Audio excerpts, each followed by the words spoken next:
Une mère craint pour la vie de son fils. Un homme d'Atholville qui souffre de diabète aigu ne reçoit pas de traitement depuis 2 ans. Quand il a été diagnostiqué, le dégât était déjà fait.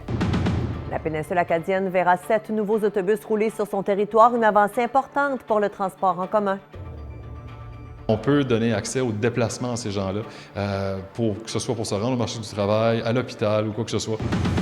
La prolifération du coyote menace le caribou dans les forêts de la Gaspésie. Contrôler cette espèce est de plus en plus difficile. Des citoyens sont mécontents de la collecte de déchets aux 3 semaines dans la MRC du Rocher-Percé. Un conseiller municipal de Newport les soutient.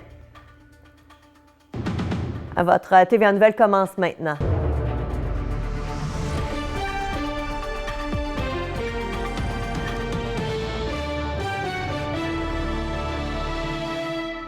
Bon début de soirée, mesdames et messieurs. Un homme d'Atholville âgé de 36 ans souffre de diabète aigu.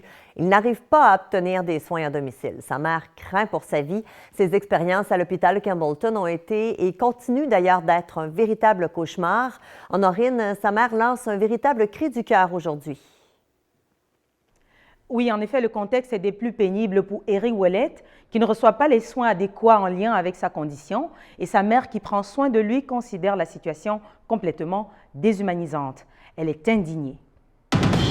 Quand il a été diagnostiqué, le dégât était déjà fait. Insuffisance pancréatite aiguë, puis avec ça, il a développé ça a créé la diabète chronique. Madeleine Young souligne la négligence et l'incohérence de l'hôpital de Campbellton à l'égard de son fils. Elle se plaint des mauvais traitements qu'il a subis au sein du système de santé néo-brunswickois. Il y avait des côtes fracturées, il y avait le cactus tout égrené, plus tous les diagnostics qu'ils avaient trouvés. Le gars n'était pas fait pour rester des heures dans une chaise roulante à l'hôpital. La première fois, ils ont donné un discharge, il a fait une rechute. Madame Young a essayé de souscrire à plusieurs programmes de soins à domicile pour son garçon, sans succès. Il n'est pas éligible pour les programmes parce que les programmes, c'est tout pour 65 ans en montant. Malgré les multiples appels à l'aide pour obtenir un docteur de famille, il n'y en a eu aucun qui a accepté de suivre son cas. Le jeune homme ne peut donc pas recevoir de prescription et vit au quotidien dans la douleur depuis 2 ans. Ce manque de soutien a chamboulé la vie de cet homme qui a choisi de ne pas témoigner pour l'instant. Madeleine est embourbée dans les procédures administratives. Avec le temps qui passe, cette mère envisage le pire. Il y a des choses, je pense que le gouvernement, là, il y a beaucoup de paperasse qui est là pour rien. J'ai toujours inquiète. J'ai toujours peur que mon fils il finit soit en dialyse ou soit qu'il finit avec un stroke, une paralysie ou des choses de même. Madeleine nous a raconté que ça fait 2 ans que son fils est premier sur la liste d'attente pour le centre d'antidouleur. Vitalité nous a répondu dans un courriel convenu et peu significatif. La compagnie d'assurance Médavis nous a répondu que le programme d'extramural sert à des patients de tous âges.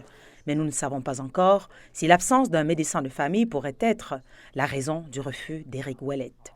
Ici Honorine Gunchoup, CHAU TVA, à Atholville. Des charges criminelles supplémentaires ont été portées contre Pascal Boucher, arrêté à la suite d'une perquisition de stupéfiants la semaine dernière à Chandler. Déjà accusé d'avoir eu en sa possession des armes en contravention d'une ordonnance du tribunal, s'ajoutent des accusations de possession, trafic et d'avoir résisté à son arrestation. Le 12 janvier, les policiers ont saisi dans le logement de l'individu de 44 ans pour plus de 1000 comprimés de méthamphétamine, un montant d'argent ainsi que 3 armes à plomb. Incarcéré depuis son arrestation, Boucher doit revenir lundi pour son enquête sur remise en liberté.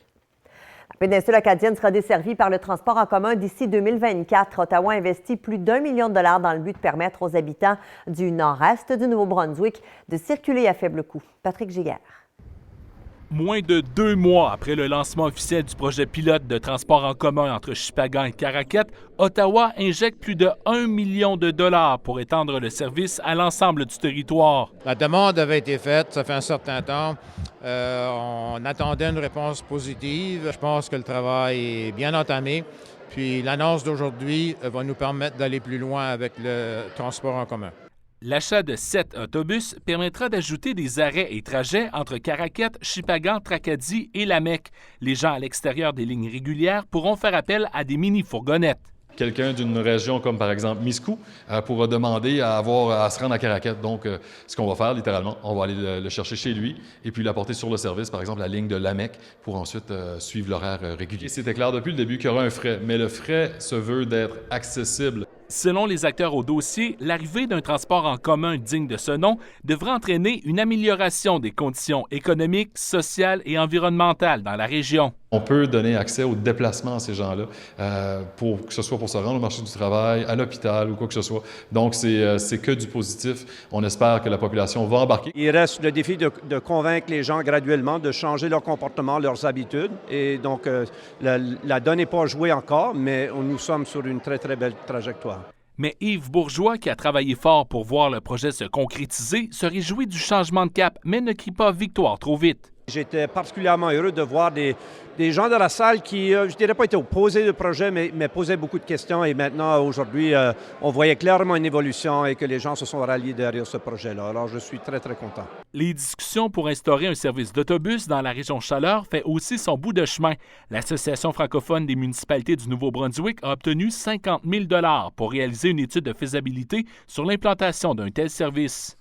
Et on ressort que c'est possible, le scénario est positif. Les gens de Bathurst, de la région Chaleur, Petit-Rocher ont hâte de voir les résultats de cette étude-là. Et après ça, il faudra passer à une deuxième étape, c'est-à-dire de mettre en place et d'évaluer le coût financier d'un tel projet et bien sûr de faire des demandes au niveau fédéral, provincial pour du soutien. Si le recrutement des chauffeurs et l'acquisition des véhicules se passent comme prévu, il sera possible de sillonner l'entièreté des routes de la péninsule acadienne au plus tard, au début de l'année prochaine. Patrick Giguère, CHAU-TVA, Carleton-sur-Mer. La force policière de Miramichi demande l'aide du public pour localiser Savannah Bordage Connors, qui a été vue pour la dernière fois hier dans une résidence du sud de la ville. L'adolescente de 15 ans mesure 5 pieds 4 pouces, pèse 140 livres, a les cheveux longs roux et des yeux bruns. Toute personne ayant de l'information concernant cette disparition peut communiquer avec le service de police. Et le service de police de Listigouge met en garde les citoyens et particulièrement les personnes âgées avec le retour d'une escroquerie par téléphone. Les fraudeurs se font passer pour un agent de sécurité auprès des membres de la communauté ou des organisations commerciales. Les escrocs tentent ensuite de soutirer des informations personnelles. Les agents demandent aux personnes ciblées de ne pas céder sous la pression, même si l'interlocuteur est insistant et harcelant, et suggèrent de mettre fin à l'appel. Les constables vous invitent à prendre le temps de sensibiliser les aînés à ce type d'escroquerie. Ici Louis-Philippe Morin.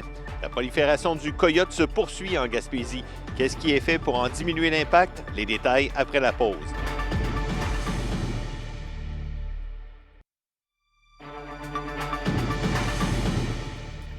À la suite du passage de Fiona, le gouvernement fédéral a annoncé 40 millions de dollars pour soutenir le secteur des mollusques et crustacés au Canada atlantique. Ces investissements permettront aux travailleurs et aux entreprises de se remettre des dommages causés par l'ouragan.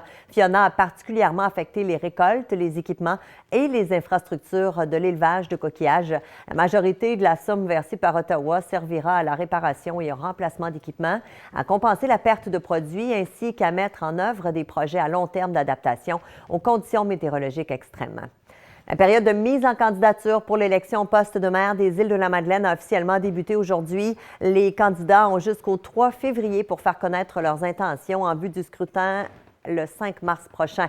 Nicolas Arsenault, un ancien conseiller d'Avron-Maison, et Antonin Valiquette, le directeur général de la Chambre de commerce, ont déjà signifié qu'ils se lanceront dans la course.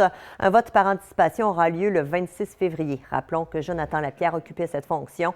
Ce dernier s'était présenté aux dernières élections provinciales, mais avait perdu aux mains de Joël Arsenault. Et depuis, M. Lapierre a hérité du poste de directeur du cabinet de la ministre des Affaires municipales.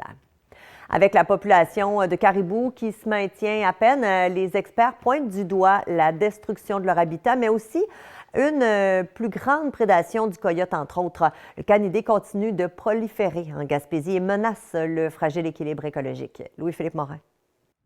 Au cours des derniers jours, le ministère de la Faune a dévoilé que la population de caribous était toujours à un nombre critique. Si la destruction de son environnement joue un rôle dans la régression de l'espèce, le coyote menace, lui aussi, les quelques spécimens qui demeurent. Le coyote est un important prédateur du caribou. Il faut voir que le caribou a une stature intermédiaire entre le cerf de Virginie puis l'orignal. L'augmentation du nombre de coyotes s'explique par bien des facteurs. On perd un intérêt, donc le coyote a moins de valeur, sa fourrure a moins de valeur et la pression est moindre.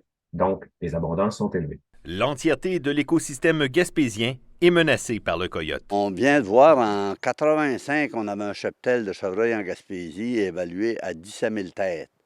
5 ans plus tard, il était descendu à 500 têtes. C'est sûr que ce n'est pas juste le coyote. Les conditions climatiques, il y a eu du braconnage en travers de ça. L'impopularité de la chasse aux coyotes et le peu de relève dans ce domaine favorisera la propagation du canidé dans les prochaines années. Le jeune, mais il se décourage. Il ne peut pas fabriquer des fûts, puis ça lui prend un atelier pour travailler. C'est sûr que s'il reste chez ses parents, puis son père a un garage, ben, est-ce qu'il va l'endurer à avoir du sang, puis de la graisse, puis des odeurs de cuir brut? C'est donc, je dirais, peine perdue de croire qu'on va pouvoir éradiquer le coyote. Est-ce qu'on peut en contrôler en partie l'abondance? La réponse, c'est oui. Mais l'animal ne se laissera pas faire. Il est rusé et évasif, même pour les trappeurs professionnels. Pas grand-chose. Ils ont toujours peur de Bernard Dubé, puis ils se cachent. Pour les experts et les trappeurs, il faudra apprendre à vivre avec le coyote et tenter, tant bien que mal, d'en contrôler la population si on ne veut pas voir la faune gaspésienne être engloutie par le prédateur. Louis-Philippe Morin, CHAU TVA, New Richmond. Le nouveau calendrier de la collecte des ordures dans la MRC du Rocher-Percé et dans la ville de Gaspé suscite de l'insatisfaction. La Régie intermunicipale de traitement des matières résiduelles de la Gaspésie a annoncé que la collecte du bac vert se fera aux 3 semaines, sauf en saison estivale. Elle espère ainsi économiser 100 000 $. Mais plusieurs payeurs de taxes ont fait part de leur mécontentement au conseil municipal de Newport. Bruno Pierre Godbout, il estime que les citoyens en ont moins pour leur argent. Le point sera abordé d'ailleurs lors de la prochaine rencontre des maires. Au bout de la ligne, cet argent-là sort du portefeuille des contribuables. Puis présentement, les gens payent plus pour moins de services. Ma deuxième inquiétude, c'est que, dans le fond, les gens utilisent leur espace restant dans leur bac de recyclage pour jeter leurs déchets dans le bac bleu, puis que ça devienne très difficile pour les gens qui travaillent au centre de tri, ou tout simplement que les gens jettent ou se débarrassent de leurs déchets dans l'environnement et qu'on se ramasse avec des dépotoirs à ciel ouvert. La soixantaine de travailleurs du département du siège de la coopérative forestière de Saint-Elzéar ont repris le travail ce matin. Ils ont passé les 2 dernières semaines en congé forcé en raison d'un important incendie survenu au début du mois. Plusieurs équipes externes ont travaillé sans relâche pour changer le filage électrique afin de reprendre les activités rapidement. Le directeur de l'usine craignait au départ que l'équipement ait pu être endommagé, mais à son grand soulagement, ce ne fut pas le cas. L'incendie d'origine électrique qui s'est déclaré dans la nuit du 6 janvier aura provoqué des pertes matériel et opérationnel de quelques centaines de milliers de dollars. Alors, côté météo, Francis, ça devrait se dégager sur l'ensemble de nos secteurs. Voilà, même si certains ont encore quelques flocons, ça se dégage partout au cours de la nuit, sauf à un endroit où il y a des averses de neige. Les détails dans un instant.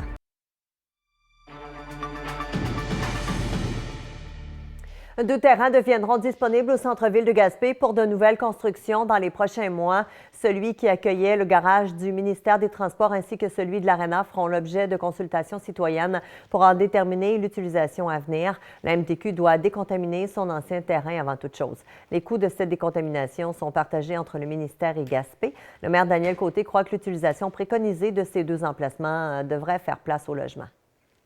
Ceci dit, la grande pierre angulaire au-dessus de nos têtes pour que Gaspé continue de se développer, c'est de la construction de logements. On a besoin de terrain pour construire des logements. On a 2 grandes galettes de terrain qui vont se rendre disponibles au centre-ville, celui du MTQ, celui de l'Arena, dans les prochaines années. J'aimerais bien qu'il y en ait au moins une partie qui serve à du logement là-dedans, mais le reste, honnêtement, on va consulter les gens. Le Carrefour Gaspé a essuyé une infiltration d'eau majeure dans les derniers jours. 6 commerces ont subi des avaries, mais le centre commercial est demeuré ouvert. Le gestionnaire immobilier Daniel Brousseau a déclaré que cette situation est imputable aux intempéries qui ont frappé la ville depuis le 23 décembre. Elles ont créé des couches de glace sur la toiture d'une épaisseur d'1 pied entre lesquelles de l'eau ruisselait. Plusieurs employés ont été à pied d'œuvre au cours des dernières semaines pour désembourber le toit. L'infiltration a eu lieu dans une vieille section de la toiture. Le gestionnaire a confirmé à CHAU qu'il n'y avait plus de fuite aujourd'hui. Il est encore trop tôt pour évaluer l'ensemble des dégâts. Vous nous parliez hier, Michel, du festival cinéma On the Bayou auquel participera le cinéaste acadien Phil Comeau, mais il y a également la Gaspésie qui sera bien représentée. Une autre vitrine importante qui est offerte au talent régional alors que pour une 4e année, le festival de cinéma Les Perséides collaborera à la prochaine mouture de ce rendez-vous cinématographique qui se tiendra en Louisiane du 25 janvier au 1er février. Pour l'occasion, une délégation d'artisans du 7e art et de la culture gaspésienne s'envolera vers Lafayette pour y présenter un programme de courts et longs métrages, d'animation et de style documentaire ou encore expérimental réalisés par des cinéastes de la région. Au total, ce sont 6 créations qui y seront présentées et ce partenariat entre les deux événements est appelé à se renouveler, Cindy, puisque la même formule sera mise de l'avant du 15 au 20 août prochain à Percé lors de la 15e édition du festival Les Perséides. Et les nouvelles sont aussi bonnes pour le Grenier Musique alors que plusieurs projets sont en développement. Année 2023 qui s'annonce aussi prometteuse qu'occupée pour l'équipe de la Maison de gérance qui assure le rayonnement de plusieurs artistes francophones acadiens, qu'ils soient auteurs, compositeurs ou interprètes, en plus d'avoir récemment signé 2 ententes avec Bravo Musique pour assurer la présence des groupes B et La Patente en sol québécois. Au moins 8 albums paraîtront d'ici les prochains mois sous la populaire étiquette du Grenier Musique, sans oublier que plusieurs talents de l'agence seront en vitrine ou en tournée européenne d'ici la fin décembre, que ce soit pour des événements ponctuels, des premières parties, des collaborations ou encore des festivals. Merci beaucoup, Michel. Merci, bon week-end. À vous également. Merci. Les Tigres de Campbellton ont renoué avec la victoire hier soir en triomphant de l'équipe haute à Miramichi par la marque de 4-1. Après avoir accordé le premier but, la troupe de Charles Leblanc a marqué les 4 suivants. Élie Rémer a touché la cible à 2 reprises. Justin David et Connor Richard ont complété le pointage pour les Tigres. Campbellton disputera 2 autres rencontres sur la route au cours du week-end. Ils seront à Summerside samedi et Grand-Sault dimanche. Fort de ces 2 points récoltés dans la victoire, les Tigres s'approchent de la première place dans l'association Nord, détenue par le Blizzard d'Edmundston. Il reste moins de 20 parties à la saison régulière dans le Junior A du Nouveau-Brunswick. Offrez le cadeau d'une vie unique et personnalisée à la bijouterie Brigitte de Grande-Rivière. C'est vendredi, on a déjà un pied dans la fin de semaine, Francis, et faut dire que les prévisions sont encourageantes. On est content de faire la météo ce soir. Oh oui, absolument, Cindy. On peut dire là, que les précipitations vont se terminer très bientôt sur les quelques secteurs là, qui en ont encore. Sinon, on retrouve de belles conditions avec un ciel généralement dégagé partout dans les prochaines heures. Les degrés sont aussi de notre bord. Là. Ce sera assez doux pour cette saison, même si le facteur éolien va faire dégringoler ça un peu. Ça devrait tout de même être une fin de semaine de choix là, pour faire nos sports d'hiver et favoris, donc, et même profiter de l'extérieur. Donc, ce soir, il y a des averses de neige aux îles de la Madeleine avec une accumulation là, de 2 cm. Sur la péninsule acadienne, les averses devraient cesser vers minuit. Sur Gaspé, il y a 60 de possibilité d'averses de neige de votre côté. Sur la baie des Chaleurs, le dégagement là, se fera là, graduellement. Il a déjà débuté. Donc, les vents du nord sont calmes sur l'ensemble des secteurs, mais plus soutenus sur la péninsule acadienne et aux îles qui auront des rafales allant jusqu'à 60 km/h en deuxième portion de nuit. On va perdre aussi près de 10 degrés là, en sensation au cours de la nuit avec le refroidissement éolien. C'est jusqu'à moins 15 degrés là, sur la baie des Chaleurs. Maintenant, demain, sur l'archipel, la masse nuageuse sera plus présente en matinée avec de petites possibilités là, de précipitations, mais on devrait retrouver vite là, les rayons en alternance en mi-journée. Ce sera une belle journée ensoleillée là, sur la baie des Chaleurs, alors que sur la péninsule acadienne et Gaspé, mais ça devrait là, se dégager là, le matin. Donc, vous allez avoir votre dose de soleil par la suite. On prévoit des degrés stables et près du point de congélation, donc entre moins 1 et moins 7 degrés. Donc, les vents seront très légers, là, sauf aux îles de la Madeleine avec des rafales allant jusqu'à 60 km/h, mais ça va diminuer ensuite en après-midi. On va perdre aussi quelques degrés en ressenti avec le facteur éolien. Ce sera variable selon les secteurs. Maintenant, à long terme, sur la baie des Chaleurs, c'est encourageant. On prévoit un beau temps à l'exception de lundi et jeudi, là où il y aura un peu plus d'instabilité et de flocons. Maintenant, sur Gaspé, de votre côté, c'est plus la grisaille, des précipitations là, qui sont au tableau. Il y aura quand même 2 journées d'ensoleillement. Sur la péninsule acadienne, le système et les nuages seront un peu plus persistants. Donc, par contre, il y aura quand même votre dose d'ensoleillement au cours de la semaine. Et donc, en terminant aux îles de la Madeleine, on va savourer là, pleinement la journée de dimanche. Donc, dès lundi, le temps gris s'installe avec quelques jours de dépression, là, des fois sous forme liquide ou de flocons. Mais quand même, c'est l'hiver, alors il faut s'attendre à ça. Hein?